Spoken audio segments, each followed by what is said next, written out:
Yes, तो अभी हम पोर्टफोलियो मैनेजमेंट का सेकंड पार्ट कर रहे हैं। इसमें हम पूरा ख़त्म कर देंगे। एकदम एग्जाम के टाइम में मौजो ही मौजा हो जाएगा एकदम। ठीक है, क्या बोला गया है देखो। सबसे पहले पोर्टफोलियो मैनेजर के पास चार स्टॉक है। Equity shares, share number of price, market price है, बीटा दिया हुआ है। पोर्टफोलियो बीटा निकालने के लिए बोला सिंपल, इसको इससे मल्टीप्लाई करो, इसको डिवाइड करो और उसका वेट आएगा, बीटा से मल्टीप्लाई करो तो पोर्टफोलियो बीटा आ जाएगा। ठीक है, बस यहाँ पर बोला गया हुआ है कि जो पोर्टफोलियो मैनेजर है वो रिड्यूस करना चाहता है बीटा को 0.8 के लिए। ठीक है, तो how much risk free investment should he bring in. Risk free investment डालेगा तभी तो जो बीटा है वो और कम होगा, रिस्क मतलब और कम होगी। ठीक है, तो कितना डालना चाहिए देखो। तो जो भी हमारा पोर्टफोलियो बीटा आ रहा है ना, तो 1.108, तो हमारा फॉर्मूला ऐसा बनता है कि required beta divide by current beta. ठीक है, तो रिक्वायर्ड बीटा कितना है, 0.8 डिवाइडेड बाई 1.108, तो कितना है 72.2% अभी प्रेजेंट पोर्टफोलियो है। तो 12 लाख डिवाइड बाई 72.708% करेंगे तो 16,62,050 आएगा। माइनस 12 लाख करेंगे तो 4,62,50 रुपये का फ्रेश इन्वेस्टमेंट करेंगे रिस्क फ्री में हम। ठीक है, तो कितना हो जाएगा देखो, जो जो है वैसा, जो जो दिख रहा है वैसा करेंगे। ठीक है, इसको समझ 10 रुपये का फेस वैल्यू से करेंगे हम। ठीक है, तो 5 लाख, 1 लाख जो था वैसे ही है, प्लस 462,000 इसका बस रिस्क फ्री का जो बीटा रहता है वो जीरो रहता है हमेशा। ठीक है, तो इसको इससे मल्टीप्लाई कर देंगे तो हमारा ये आंसर आ जाएगा। ठीक है, सिंपल सा करना है। उसके बाद बोल दिया कि अगर बीटा को 1.2 करना है तो simple 1.2 divided by current beta जो चाहिए डिवाइड बाय जो एग्जिस्टिंग बीटा है, तो 1.2 डिवाइड बाय 1.108, तो 108.30 प्रेजेंट बीटा जाएगा। तो 12 लाख डिवाइड बाय इतना परसेंट कर देंगे तो 11,08,030 ही आएगा। तो माइनस 12 लाख करेंगे तो इतना को हम डाइवर्सिफाई करना है, रिस्क फ्री से हटाना है इतना हमें। ठीक है, तो माइनस में ले लेना है इसको। ठीक है, सिंपल ये जो भी अमाउंट है, 5 लाख, 1 लाख, 2 लाख, 4 लाख, माइनस ही ले लेने का, बीटा निकाल के इसका हमारा बीटा आ जाएगा, पोर्टफोलियो बीटा कुछ भी नहीं है। क्वेश्चन नंबर 38 बताया गया हुआ है कि देखो एक एक्स और वाई दो स्टॉक है। ठीक है, इसमें बताना है सिस्टमेटिक रिस्क और अनसिस्टमेटिक रिस्क कितना है। ठीक है, सिस्टमेटिक रिस्क का फॉर्मूला क्या है, variance of market into beta of security का होल स्क्वायर। ठीक है, तो variance of market into beta of security का होल स्क्वायर। ठीक है, तो वेरिएंस ऑफ मार्केट क्या है देखो, इसका इसका वेरिएंस ऑफ मार्केट क्या है, वेरिएंस ऑफ मार्केट 2.25 है, और बीटा ऑफ सिक्योरिटी किसका, इसका 0.71, इसका 0.685। तो उसको 2.25 into beta of security whole square ये जाएगा इसका, into beta security whole square. ठीक है, और unsystematic risk equal total risk minus systematic. Total risk यानी वेरिएंस ऑफ सिक्योरिटी।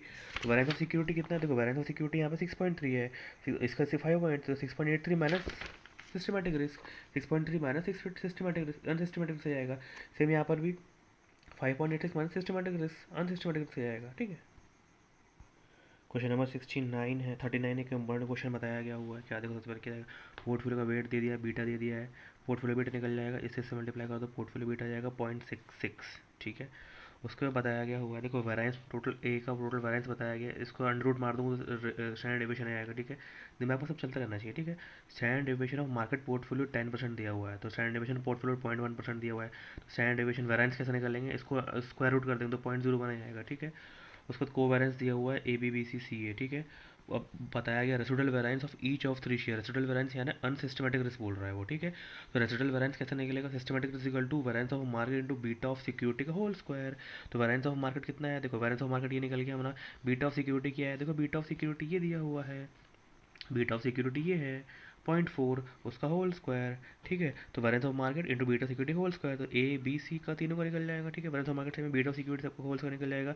अब unsystematic is equal to, unsystematic is equal to variance of security minus systematic, तो variance of security कितना जाएगा देखो, variance of security ये दिया हुआ है देखो, variance of security 0.05, this minus जो आया वो, तो ये जाएगा रेसिडुअल वेरिएंस। ठीक है, अभी पोर्टफोलियो वेरिएंस निकाला है यूजिंग शार्प मॉडल। ठीक है, तो portfolio balance using sharp model कैसे निकालना है देखो, सबसे पहले क्या निकालेंगे देखो, सिस्टमेटिक रिस्क इक्वल टू कैसे हो जाएगा, systematic variance of market into beta of portfolio का होल स्क्वायर। ठीक है, तो वेरिएंस ऑफ मार्केट ये दिया हुआ, बीटा ऑफ पोर्टफोलियो ये दिया हुआ है, इसका होल स्क्वायर, तो कितना आ जाएगा 0.004356। ठीक है, अभी सिस्टमेटिक रिस्क आ गया, अनसिस्टमेटिक रिस्क कैसे निकालेंगे देखो, तो अनसिस्टमेटिक रिस्क जो निकाला हुआ है पहले वही लेना पड़ता है हमें, unsystematic risk into beta of जो वेट है उसका होल स्क्वायर लेना पड़ता है बस। ठीक है, तो अनसिस्टमेटिक रिस्क देखो 0.013402250.0879। ठीक है, into beta of security portfolio weight जो दिया हुआ है 0.2 0.5 0.3 0.2 0.5 इसका बस होल स्क्वायर लेना है। ठीक है, तो बस इसको ऐड कर देंगे तो अनसिस्टमेटिक रिस्क आएगा, systematic risk plus unsystematic risk. ठीक है, अभी मार्कोविट्स थ्योरी यानी वही A square plus B, A plus B plus C का होल स्क्वायर, तो A square plus B square plus C square plus 2ab plus 2bc 2ca, तो उस हिसाब से करेंगे तो ये आएगा। ठीक है, मार्कोविट्स वाला क्वेश्चन नंबर 41, ये वेरी इंपॉर्टेंट क्वेश्चन है। यहाँ पर क्या बताया गया हुआ है, देखो ए बी सी है, स्टैंडर्ड डेविएशन दिया है, कोरिलेशन सिक्योरिटी मार्केट दिया है। सेंसिटिविटी कैसे निकालना, सेंसिटिविटी यानी बीटा होता है, ठीक है। स्टैंडर्ड डेविएशन मार्केट पोर्टफोलियो दिया हुआ है तो वेरिएंस निकल सकता है, ठीक है। और स्टैंडर्ड सेंसिटिविटी कैसे निकलेगा, देखो स्टैंडर्ड डेविएशन ऑफ सिक्योरिटी पर standard deviation market to correlation security market, ठीक है। तो इससे हमारा बीटा निकल जाएगा, ठीक है। अभी कोवेरिएंस रिस्क ऑफ पोर्टफोलियो और systematic non systematic risk, systematic risk variance of market to beta of portfolio का होल स्क्वायर निकल जाएगा। तो ये सब हम क्या करेंगे नेक्स्ट क्लास में, नेक्स्ट वीडियो में बता दूंगा मैं। क्वेश्चन नंबर 45 में रिटर्न दे दिया है, मार्केट का रिटर्न दे दिया है, ठीक है।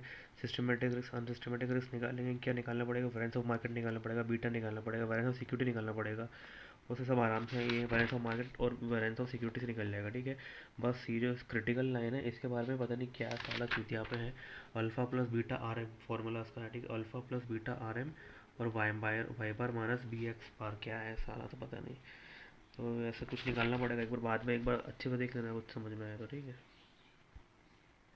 समझ गया। देखो क्रिटिकल लाइन मतलब क्या होता है, देखो alpha plus beta R M, ये याद रखना, ठीक है।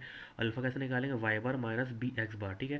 वाई बार यानी यही जो वाई बार हमने निकाला हुआ है, ठीक है, ये वाई बार, ठीक है। और एक्स बार यानी यही 34.5, ये मार्केट का, और एक्स बार यानी सिक्योरिटी का, ठीक है। तो Y bar minus B X bar, ठीक है। ठीक है, देखो वाई बार कितना 6.33 माइनस बीटा इंटू एक्स बार यानी 5.75, ठीक है। एक्स यानी सिक्योरिटी, एक्स यानी क्या है हमारा, ये एक्स यानी मार्केट है मेरे ख्याल से, है ना। एक्स यानी मार्केट है हमारा, ठीक है। ये मार्केट है तो Y bar minus B X बार, तो ये आ जाएगा, ये हमारा अल्फा आ जाएगा। और क्रिटिकल लाइन है alpha plus beta R M, तो अल्फा माइनस 0.58 प्लस 1.208 और आर एम ऐसे लिख देने का तो क्रिटिकल लाइन बन जाएगी, बस लिखने का तो है। Alpha plus beta R M याद रखने का, alpha plus beta R M.